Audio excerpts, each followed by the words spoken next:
gente vai continuar a série de sermões que está no Evangelho de Marcos, capítulo 7, e agora nos versículos 31 a 37. Marcos 7, 31 a 37. A palavra de Deus fala assim: De novo, Jesus se retirou das terras de Tiro e foi para Sidom, até o mar da Galileia, através do território de Decápolis. Então lhe trouxeram um surdo e gago e lhe suplicaram que impusesse as mãos sobre ele. Jesus, tirando-o da multidão, à parte, pôs os dedos nos ouvidos dele. Depois, cuspindo, aplicou saliva na língua do homem.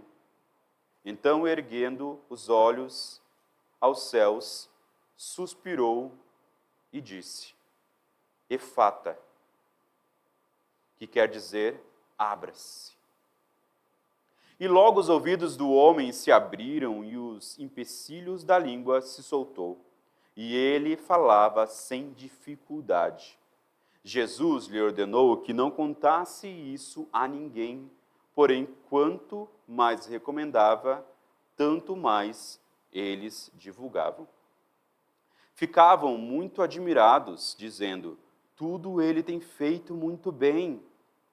Faz até os surdos ouvirem e os mudos falarem. Vamos orar. Deus, nós te agradecemos pelo privilégio que o Senhor nos dá de estarmos aqui reunidos como tua igreja. E te pedimos, Senhor, fala aos nossos corações nessa manhã através da sua palavra, Pai. Através dessa mensagem, que o Senhor possa, Senhor, falar aos nossos corações, que nossos ouvidos sejam abertos para ouvir a tua palavra e as nossas bocas abertas para proclamar o teu evangelho a todos que precisam ouvir dele. É no nome de Cristo Jesus, o nosso Senhor, aquele que cura ainda hoje, que nós oramos. Amém. Eu não sei se vocês lembram, mas alguns capítulos atrás, Jesus havia atravessado o mar da Galileia em meio a uma grande tempestade e com apenas uma palavra ele acalmou essa tempestade.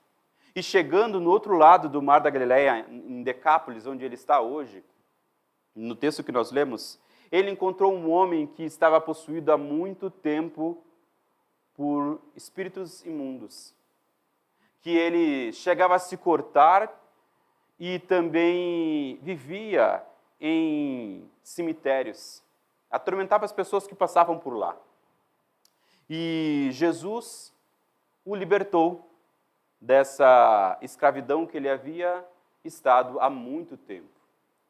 E ele expulsou os demônios, aquela legião, conforme o texto nos dizia, para uma manada de porcos. E estes porcos caíram no despenhadeiro abaixo e morreram.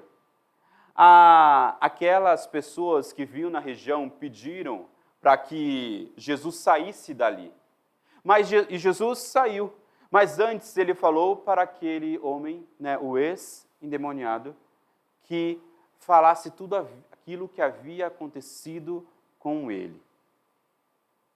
E nós estamos vendo agora Jesus de volta a essa região, dando aqui uma continuidade ao ministério nas regiões gentílicas, onde não era o povo de Deus em si. No texto que nós começamos a falar assim, Jesus se retirou das terras de Tiro e foi até Sidom, até o mar da Galileia, através do território de Decápolis, ou as 10 cidades que ficavam na região norte e leste da Galileia, aonde ele havia estado algum tempo atrás. É evidente aqui que Jesus, ele quer ministrar as terras gentílicas, mostrando que há uma ênfase aqui sobre a inclusão também dos gentios no plano divino da redenção. Não somente os judeus eram o povo escolhido, mas agora Jesus está mostrando que também outros povos serão incluídos na redenção que Deus estava preparando para todos. Glória a Deus por isso, Nós fazemos parte desses gentios. Versículo 32 fala, então trouxeram um surdo e gago e lhe suplicaram que impusesse as mãos sobre ele. Lembre, né, eu acho que o ex-endemoniado fez um grande trabalho de compartilhar o que Jesus havia feito com ele, pois agora Jesus estava cercado em meio a uma grande multidão. Então trouxeram um homem surdo e gago, um homem que tinha uma deficiência de fala e também não ouvia, né? Um homem que tentava em vão se comunicar com os sons guturais e de alguma forma chamava mais atenção para a miséria do que alguém que era totalmente mudo, porque era algo desesperador, ele tentava falar e as pessoas não conseguiam entender. Com essa deficiência naquele tempo, as portas para o próximo estavam de alguma forma trancadas. E também para o Todo-Poderoso, o seu Criador, porque eles não podiam ouvir a mensagem do Evangelho. Não havia braille, não havia língua de sinais. Ele não ouvia a mensagem pregada em sinagogas, se ao menos ele quisesse. E também não conseguia conversar, não conseguia orar. E, em vez de se aproximar, toda a tentativa só revelava mais muros à prova de som para aquele homem. O interessante aqui, meus irmãos, que a palavra gago, ou mudo em algumas traduções, aqui no grego é mogilalos, ou mogilalos. Ocorre apenas uma única vez em outra passagem nas Escrituras. Sabe quando? Na descrição da revelação da glória do Senhor às nações, em Isaías 35. O texto que nós lemos no início deste culto. A palavra de Deus fala assim, então os olhos dos cegos se abrirão e os ouvidos dos surdos se destaparão e a língua do mudo, mugilalos, cantará de alegria. As águas incorrerão no ermo e os riachos no deserto. A presença aqui de mugilalos, de mudo, no versículo 32 de Marcos 7, liga esta história de uma maneira inconfundível com Isaías. Não é por acaso que Marcos coloca essa palavra que nunca havia antes estado em outra parte da Escritura, estando aqui. Isaías 35, em essência, é o último capítulo da primeira parte de Isaías. Isaías vem após uma série de capítulos declarando o julgamento de Deus sobre Edom, sobre o Egito, sobre Tira, sobre Israel, sobre Jerusalém. E aqui no capítulo 35, o tema muda de um julgamento escatológico para a alegria, para uma alegria inconfundível, não só do redimido aqui Israel, mas de toda a criação, na revelação do Senhor, quando Ele se revelar. Aqui, a menção de Isaías 35 é de suprema relevância para que Marcos possa apresentar Jesus. Não só porque a restauração da fala de um homem, de um mogilalo, de um homem mudo ou gago, de Jesus por Marcos, não só porque havia essa restauração, mas porque ela assinala para a chegada escatológica do dia do Senhor. O Senhor está chegando, ele está dizendo. Na verdade, o Senhor chegou, está diante de nós. Nos desertos do Líbano, receberão a glória de Deus, Isaías 35:2 fala. E receberão com alegria a Deus. As regiões de Tiro e Sidom, onde Jesus está agora, são precisamente o Líbano, Isaías 33. A cura deste mudo ou gago, em particular por Jesus, aqui em Decápolis, transforma-se no primeiro fruto do cumprimento de Isaías 35, que o Líbano gentil está presenciando agora. os que o Senhor resgatou, entrarão em Sião com cantos de alegria, a palavra de Deus fala. A salvação agora vem para o mundo gentil também, é o que Marcos está dizendo. O Redentor escatológico de Sião está aqui, diante de vocês. E aqueles homens suplicaram que Jesus impusesse a mão sobre aquele homem e o curasse. Esses gentios, eles revelam uma profunda compaixão por este homem. Irmãos, isso é algo que nós precisamos cultivar em nossas vidas. Amor pelas pessoas perdidas. Amor. Nós não podemos ajudar as pessoas se nós não tivermos compaixão por elas. O amor é, de alguma forma, a mola que nos move para socorrer os aflitos. O amor nos impulsiona a fazer o bem ao próximo. E percebam que eles não poderiam ajudá-lo. Não tinha como eles, por suas próprias forças, ajudar aquele homem. E eles fizeram a única coisa que estava ao seu alcance. Levaram até aquele que poderia curá-lo. Eles já haviam ouvido falar que Jesus fazia essas coisas. Então levaram esse homem diante daquele que podia curar aquele homem. Nós não podemos curar, mas movidos de um amor e compaixão, precisamos trazer os necessitados até Jesus. O nosso Senhor, Ele é poderoso para abrir os ouvidos. Ele é poderoso para desimpedir as línguas. Nós precisamos trazer os aflitos, os enfermos, os pecadores aos pés de Jesus. Nós precisamos entregar essas pessoas em oração, para que eles sejam curados, para que eles sejam salvos, para que eles sejam libertos, para que eles sejam transformados por Jesus, aquele que pode. Mas perceba que as pessoas não haviam levado, que haviam levado aquele homem, pediram que Jesus impusesse as mãos sobre aquele surdo e gago. É provável que eles já tivessem visto ou ouvido Jesus fazer o mesmo com outras pessoas, e essas pessoas saírem curadas.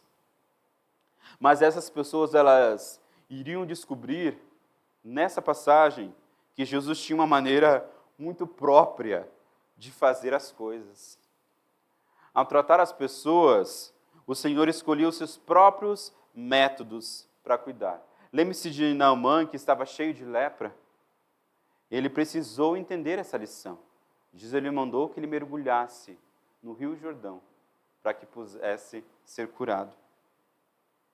Como também Jacó, muito antes dele, assim também aprenderam José e seus irmãos que ele tinha uma maneira própria de salvar e curar. E muito mais tarde nós vemos o apóstolo Paulo, sendo salvo de uma maneira muito diferente também, onde ele ficou cego e depois disso reconheceu a glória do Senhor. E se transformou em Paulo, e não mais Saulo, o perseguidor da igreja. Nós nunca deveríamos tentar ensinar Deus os métodos que Ele deveria usar para responder às nossas orações, os nossos pedidos. Deus sabe a maneira como que Ele vai nos responder. Nós não vamos ensiná-lo. O lugar exato onde Ele tem que colocar as mãos, Ele sabe. A maneira certa como Ele vai nos curar e nos salvar, Ele sabe. E Jesus, tirando aquele homem da multidão, levando esse homem à parte, pôs os dedos nos ouvidos dele, depois cuspindo, aplicou saliva na língua daquele homem. Então, erguendo os olhos ao céu, suspirou e disse: Efatá, que quer dizer abra-se. Podemos aqui observar 6 ações que Jesus fez. Primeiro, ele tirou aquele homem da multidão onde ele estava. Possivelmente ele fez isso para que aquele surdo e gago ficasse mais à vontade, não fosse apenas uma atração para aquela multidão. Jesus ele realiza esse milagre longe dos holofotes. Jesus tira esse homem do palco. Ao contrário de muitos hoje curandeiros modernos que puxam os doentes para o palco, e exibem como supostos milagres, Jesus ele tira esse homem do palco. Muitos hoje colocam faixas, colocam até mesmo outdoors, anunciando grandes veemências, aquilo que eles podem fazer, pretensos milagres que eles podem realizar, homens com orações poderosas. Jesus, muitas vezes, não apenas faz milagres longe das luzes, mas pedia que esses milagres também fossem mantidos entre eles, que não fossem divulgados, que foi o caso aqui. Ele fazia milagres, e naquele tempo todo mundo que fazia milagre, fazia para que todo mundo pudesse ver, para que ele fosse considerado também um homem que faz milagres. Não era essa a ideia de Jesus. Quando Jesus tirou esse homem do meio da multidão, ele estava revelando por ele uma profunda consideração. Ele estava dizendo que não lidava com a massa, com a multidão, mas com indivíduos. Nome a nome, nós somos conhecidos. Segunda atitude de Jesus, ele colocou os dedos no ouvido do homem. Terceira atitude, ele cuspiu, provavelmente na sua mão, no seu dedo, e depois colocou na língua daquele homem.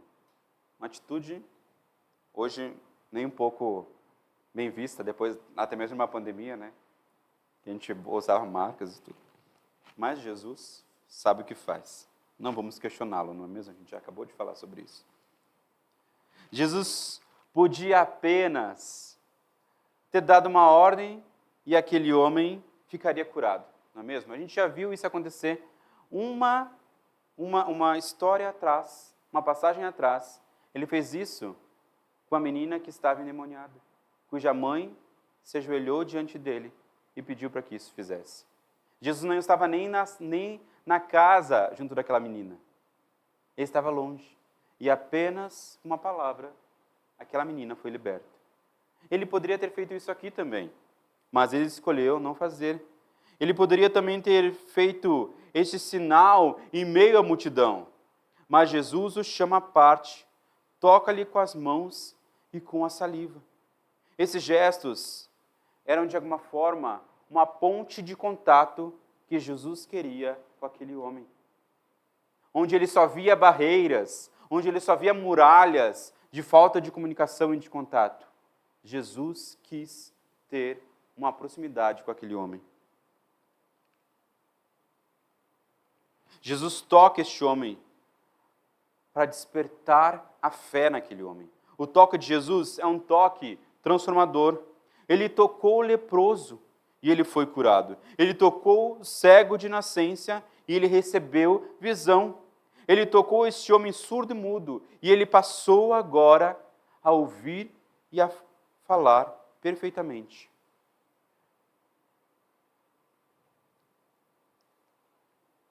Quarto, ele ergueu os olhos para os céus, indicando aqui que a sua ajuda vinha de cima, vinha do Pai. Em outras palavras, ele pede em oração ao Pai, em contato com Deus Pai.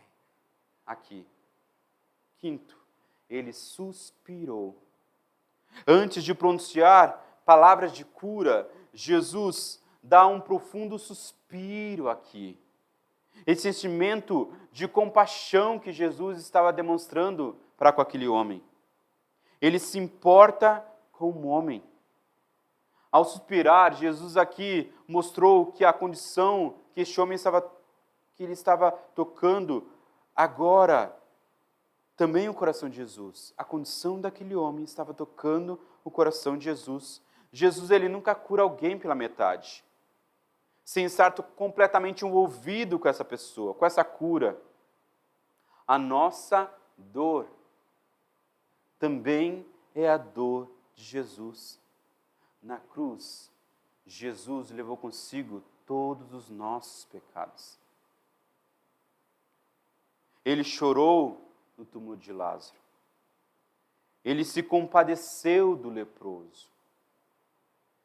Ele é movido de uma terna compaixão com aqueles que sofrem. Sexto, ele disse, Efatá, que na língua original de Jesus queria dizer, abra-se. Jesus não apenas teve compaixão daquele homem, ele também tem um poder para curá-lo. E a proferir essa palavra, Efatá, os ouvidos daquele homem e a língua, os ouvidos daquele homem se abriram e a língua desembaraçou. E o homem passou a ouvir e falar fluentemente, perfeitamente. Seus ouvidos se abriram, sua língua foi solta, as amarras que impediam que aquilo tudo funcionasse, agora estão soltas. E o gago, de um momento para o outro, está falando livremente. Este homem não podia ouvir Jesus falar, mas a criação ouviu o Criador e este homem foi curado. Jesus tem um poder para abrir. Ele abre a boca do ser humano, os olhos, os ouvidos, o ventre, a prisão, o coração, a fé. As Escrituras são uma porta missionária. Ele abre os céus, ele abre os sepulcros. A fé, a palavra Efata, traz a ideia de alguém que é aberto, é libertado. A ideia não é da parte específica da pessoa sendo aberta, mas a pessoa inteira sendo libertada, sendo aberta. Ele foi liberto. É a ordem que despedaçou os grilhões que Satanás mantinha presa a sua vítima. Deus tem o poder para abrir. Ele abre a boca do ser humano, os olhos, as orelhas, o ventre, a prisão, o coração, a fé, a Escritura, uma porta missionária, uma porta de oração, de evangelismo.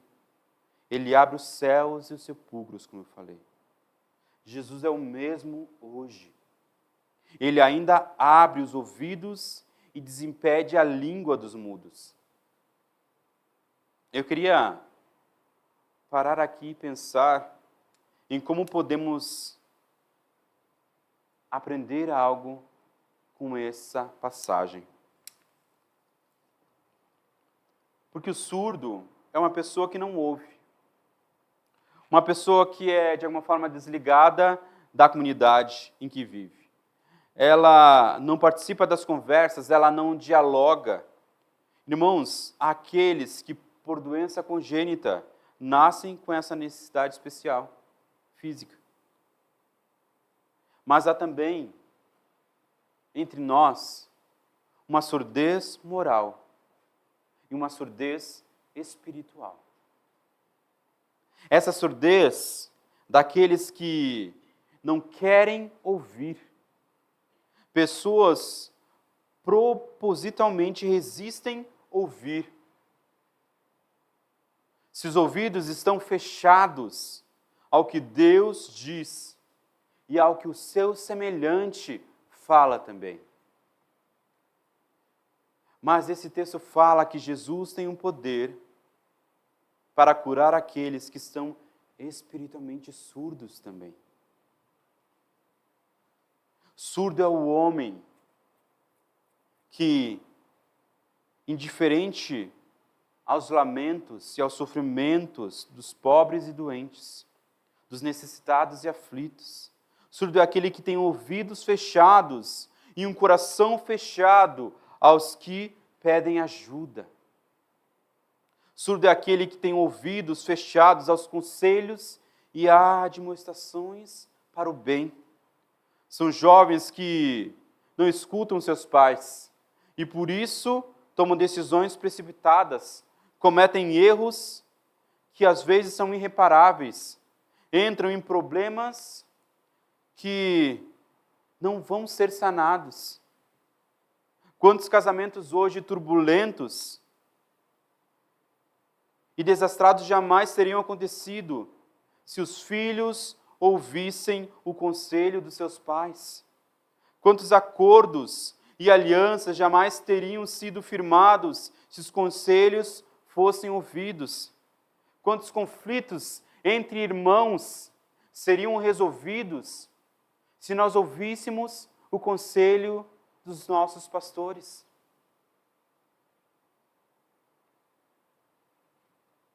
Surdos são os homens que não conversam com os filhos, que não dialogam com a esposa, que não ouvem as reclamações, não ouvem as necessidades da sua família, que apenas sabem dar ordens, fazer reclamações, impor obrigações.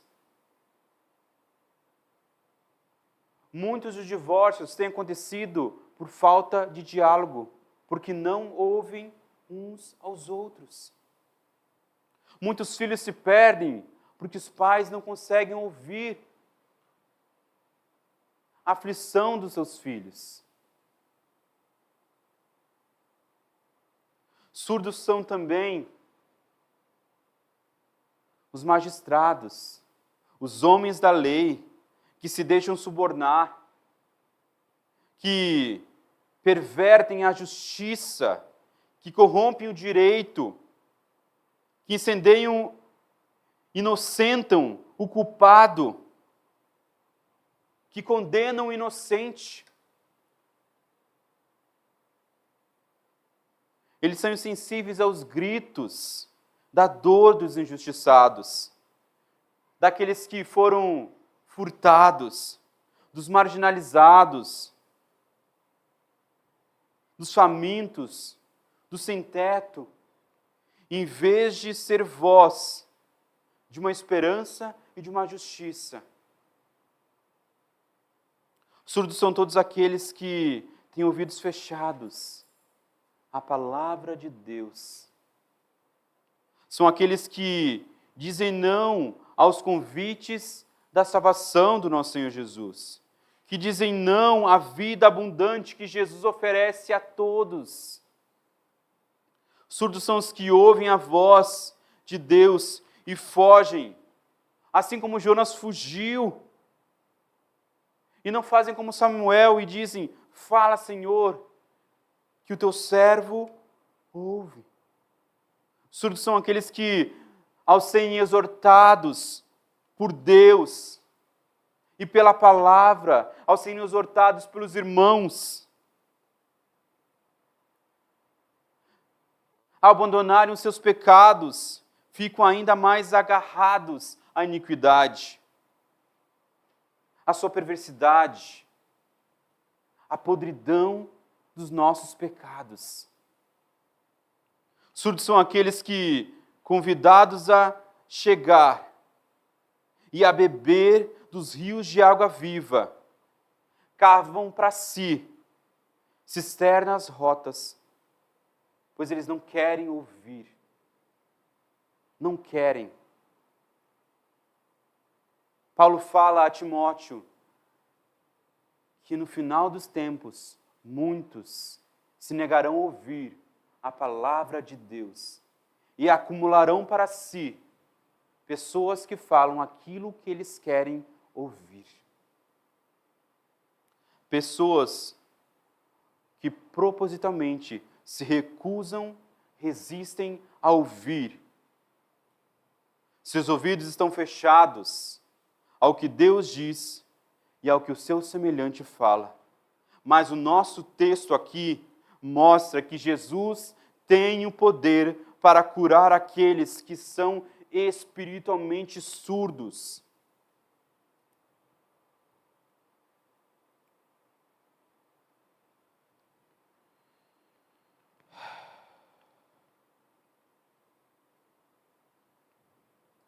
Jesus é o mesmo, meus irmãos. Ele ainda abre os ouvidos dos surdos. Ele ainda desimpede a língua dos mudos. Mudo é um homem que não fala e não diz com palavras o que pensa e o que sente. Mudo é aquele que tem os lábios cerrados por doença, por medo, por conveniência ou por conivência. Mudos são os mestres que não ensinam sabedoria e ainda se exibem, ostentam a sua autossuficiência. Mudo é o pai que não fala com os filhos. Mudo é o homem que se conforma com os valores relativos que esse mundo coloca para nós a goela abaixo. Mudo é aquele que não ergue a sua voz de protesto contra as injustiças, contra as barbaridades que acontecem nessa vida. Mudo é aquele que se cala para não se comprometer e covardemente sacrifica a verdade em conveniência com o erro. Mudos são os lábios que não oram e não se derramam perante a face de Deus. Mudos são aqueles que se calam diante do pecado, se calam diante do pecador. De alguma forma, com um falso e falho amor, não confrontam o pecado. Pecados que muitas vezes trazem prejuízo para a igreja. Nós deixamos que os irmãos... Não, eu amo ele. Não vou confrontar. Como pai, eu tenho plena certeza de que se eu não confrontar o Benjamim, em muitos momentos, ele vai fazer aquilo que é mal, porque ele não sabe. O amor também corrige, meus irmãos. Mudos são aqueles que deixam de levar as boas novas da salvação, que não pregam o evangelho de Cristo Jesus. Mudos são aqueles que se calam na pregação das boas novas. São todos aqueles que escondem a mensagem da salvação apenas para si mesmos. Mudos são todos quantos não levamos uma palavra de confronto ou de conforto e esperança aos enfermos nos hospitais, aos prisioneiros nos presídios, aos pobres e aflitos, e também aos ricos e abastados. Mudo é aquele que deixa de apontar o caminho para o errante, para aquele que está errando, deixa de apontar a porta da salvação ao perplexo e ao confuso. Pelas seitas que estão aí hoje em dia, pelo falso evangelho, para as heresias que somos confrontados. Mudo é aquele que não usa a sua língua para glorificar a Deus, para louvar o seu nome, para exaltar os seus feitos. Mas muitas vezes maldizem o nosso irmão. Muitas vezes fazem fofoca com outras pessoas. Muitas vezes ferem com palavras grosseiras o outro. Mas esse milagre, meus irmãos, só mostra que o nosso Senhor ainda cura os espiritualmente mudos. Jesus é o mesmo. Ele ainda lhes impede a língua dos mudos e gagos.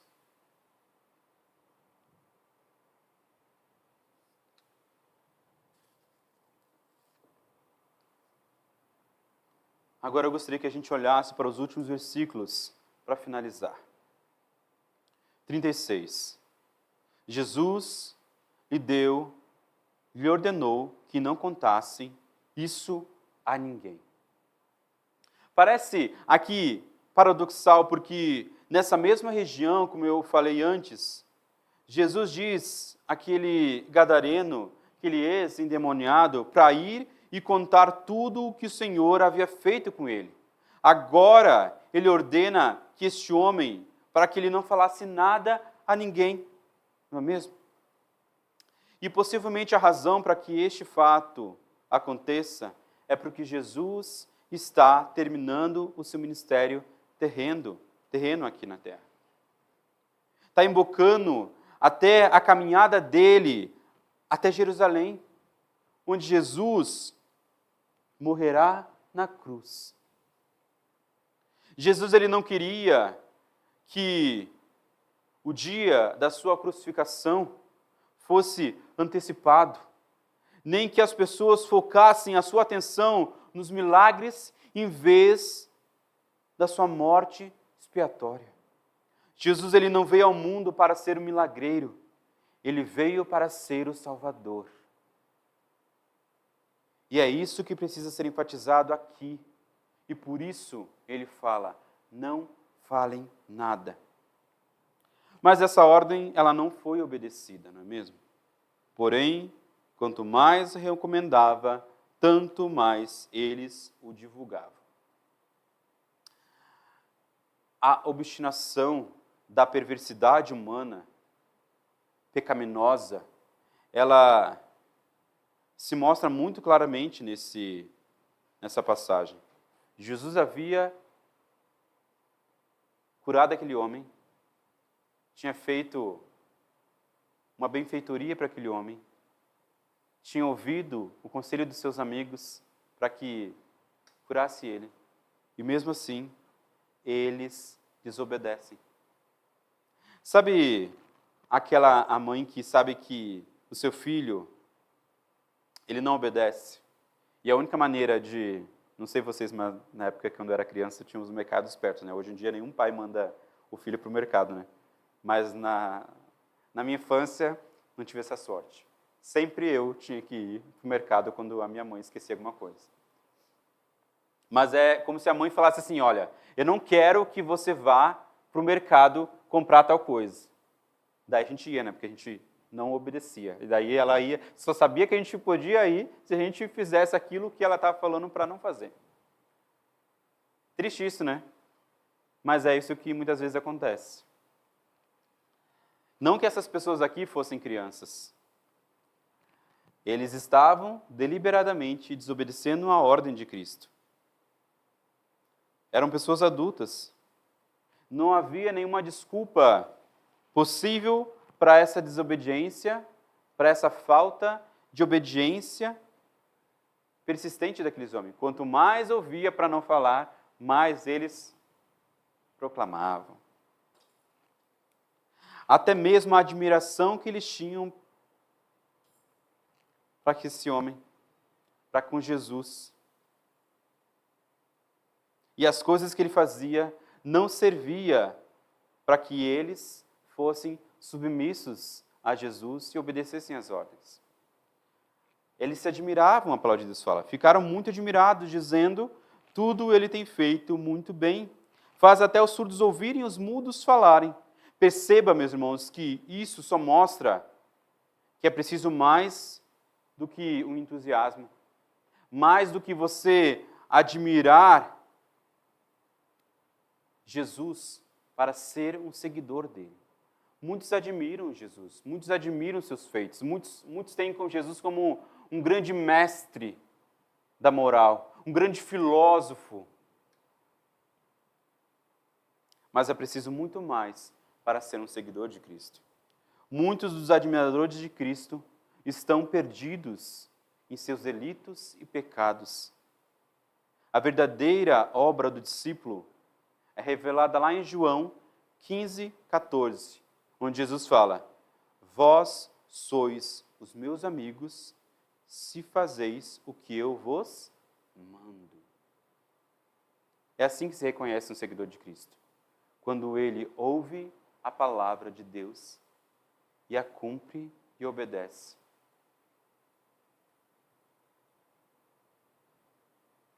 Essas pessoas estavam fazendo exatamente o contrário. Mas agora, diante do fato de ele curar surdos e mudos, eles ficaram admirados e até mesmo exclamaram: tudo ele tem feito bem.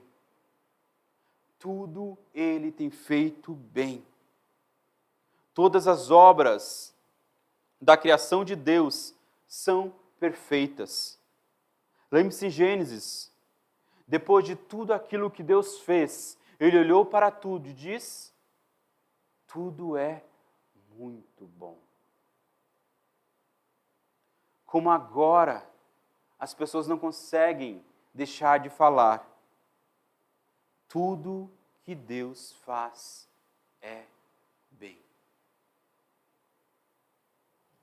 Que a gente possa lembrar dessas palavras quando nós considerarmos os dias passados de nossas vidas. Desde a hora da nossa conversão, o nosso Senhor tem feito tudo muito bem. Todas as coisas. O ato inicial de nos trazer das trevas para a sua maravilhosa luz, o ato de nos humilhar e nos fazer reconhecer as nossas fraquezas, os nossos pecados, a nossa culpa, a nossa insensatez, e ao nos despir dos nossos ídolos.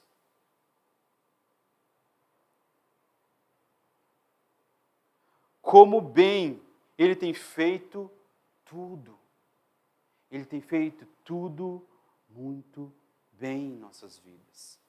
Nós precisamos reconhecer isso. Tudo aquilo que Deus tem feito em nossas vidas, Ele tem feito muito bem. Que a gente possa nos lembrar também, quando a gente estiver meditando nos dias que virão, no futuro. Nós não sabemos como esses dias serão. Nós não sabemos se esses dias serão duráveis. Nós não sabemos se esses dias serão tenebrosos, se serão muitos ou se serão poucos. Mas nós sabemos que nós estamos nas mãos daquele que desde o começo da criação tem feito tudo muito bem. Ele nunca se equivocará conosco. No seu relacionamento com cada um de nós, Ele não erra. Ele tem feito tudo muito bem. Pode nós não concordarmos muitas vezes com os métodos que Ele usa, mas nós precisamos reconhecer que Ele tem feito tudo muito bem. O grande pastor das ovelhas nunca erra. Ele guia cada ovelha do seu rebanho para os caminhos certos, até que um dia nós alcancemos a cidade celestial. Na ressurreição, meus irmãos, quando nós nos lembrarmos de nossas vidas, tudo aquilo que aconteceu, desde o início até o fim, nós nos lembraremos todo o caminho na qual nós somos guiados e nós precisaremos confessar que Deus tem feito tudo muito bem. Vamos orar.